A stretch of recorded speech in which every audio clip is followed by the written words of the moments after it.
Good to see you, pal. Oh, thanks for doing this. Thanks for that. Thank you, David. I know. So nice Good to see see you, sir. man. Thank you Good very to much. see you. Thanks for having me. Poor Janet had to travel around the world with me, so she was good to see you. Yesterday. All right.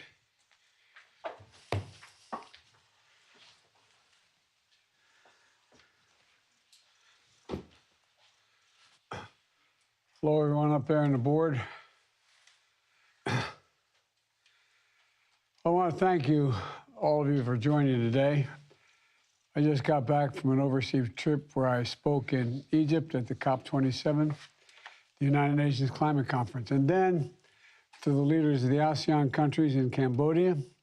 We also met with Indo-Pacific allies, including a trilateral meeting with Japan and the Republic of Korea, and with President Xi in Bali, as well as the leaders of the G20 and the countries with many of the largest economies in the world. It was clear to me, and I think to most people in those meetings, that the United States is as well or better positioned than any nation in the world to lead the world on the economy in the years ahead. And there's a strong sense from all the leaders of the world of the strength of the American economy, and we've seen the willingness to want to work together and also here at home. We had an extraordinary 2 years of progress from the American Rescue Plan, the Bipartisan Infrastructure Law, Inflation Reduction Act, and the CHIPS and Science Act. But what I'm most excited about is that people are starting to see the impact of these legislative achievements in their own lives. We're just getting started.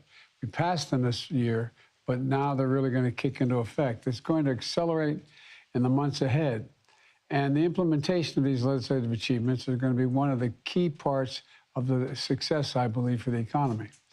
And that's one of the reasons why I wanted to bring us together today. You know, I've called together a group of labor leaders and business leaders to discuss progress in building the economy from the bottom up and the middle out. And they've been partners in creating the jobs of the future and in building a world-class workplace ready to compete to fill those jobs. And our approach, I believe, is working. The economy grew at 2.6% last quarter, while inflation started to slow and unemployment stayed low. But what do these economic statistics really mean to people? Well, here's what they mean, in my view. We've added jobs every single month of my presidency, more than 10 million jobs total. 700,000 of them were manufacturing jobs. Inflation at the grocery store is coming down slightly. Prices for things like clothes and television and appliances are going down as well as we head into the holidays. This week we saw the growth in prices in business pay for goods and services to come down as well. Gas prices are down, but it's going to take time to get inflation back to normal levels as we keep our job market strong so we could see setbacks along the way. I don't doubt that, but thus far we're in good shape. But we're laser focused on that. And in 6 short weeks, Americans are going to start to feel the effects of the Inflation Reduction Act. Come January 1st, seniors with diabetes on Medicare are going to pay no more than $35 a month for a prescription of insulin. Some pay as much as $400 a month now. And this matters to folks like Bob, who lives in Long Island, who has had diabetes for nearly 50 years. And he's had a leg amputated and has issues with eyesight because of the complications of his diabetes. Bob came to the White House a few months ago and talked about how he has to pay $300 out of pocket every 90 days for his insulin. Now, he won't have to choose that beginning January 1st, paying for a trip choosing between a trip to see his grandkids or to pay for his insulin in order to survive. This matters. There are millions of folks like Bob across the country. People are going to get a little more breathing room come January 1st. And for every Bob, there's a person who won't have to pay $100 or as much as $200 for shingles vaccine anymore. Come January 1, seniors on Medicare Part D will get the recommended vaccines like shingles vaccines for free, no copay. All this matters. Right now, 4 out of 5 folks who sign up for health insurance through the Affordable Care Act can get health care coverage for $10 a month or less. These lower rates were set to expire on January 1st of this coming year, but instead we were able to extend them. You need health insurance. You can sign up for those lower rates right now. Just go to healthcare.gov. Already, we've seen a nearly 40% increase in new signups over last year. We're also helping folks save money on their energy bills. Starting January 1, you can get up to $3,200 tax credit to make your home more energy efficient. You can get up to $600 tax credit for new windows, $500 for new doors, $2,000 to install a heat pump, $600 to replace electric panels. Here's what this means. If you're living in a home with a drafty windows and doors, starting January 1, you'll be able to save up to $1,100 in the cost of replacing them. And that's just on the upgrade. You're also going to save a lot of money going forward because your utility bills will be lower.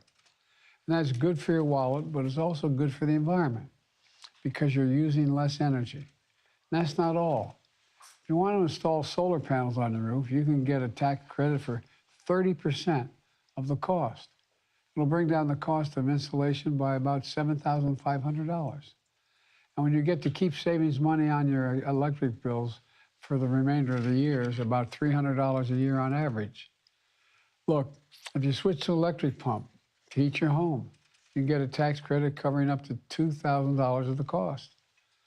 But that heat pump's going to save you hundreds of dollars a year on your energy bills, depending on where you live and what kind of heating system you rely on today.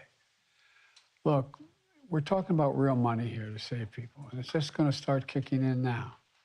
By taking action, we're making real progress in strengthening and stabilizing our economy, giving Americans across the country some breathing room. To build on this progress is not just acting, but it's listening. That's why I'm here today to open to good ideas to continue bringing inflation down and continue creating an economy that works for everyone with these business and labor leaders who are in front of me here. Folks in this room, American labor unions, American companies, are key to building an economy from the bottom up and the middle out, as I said. I look forward to continuing to partner with them and hearing their thoughts about things I should do and should not do, ways we can continue to strengthen the American economy, and about how we can work together going forward. And now I'm going to turn it over to Brian Deese, Director of National Economic Council, and he's going to continue this meeting, and I'll intervene along the way. But again, thank you all for being here. I really appreciate your help and advice. Brian, it's all yours. Thank you, Mr. President. I think we're going to just pause a moment while we have the press depart and we turn to the rest of the meeting here. But as they do, I'll just add my thanks to all of you for convening here together. President Secretary, we're just back from a long overseas trip here, so looking forward to the conversation.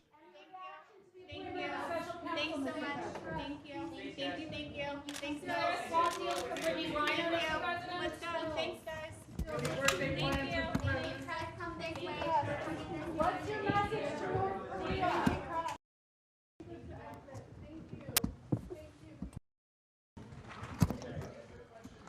So, Mr. President, we're eager to get everybody.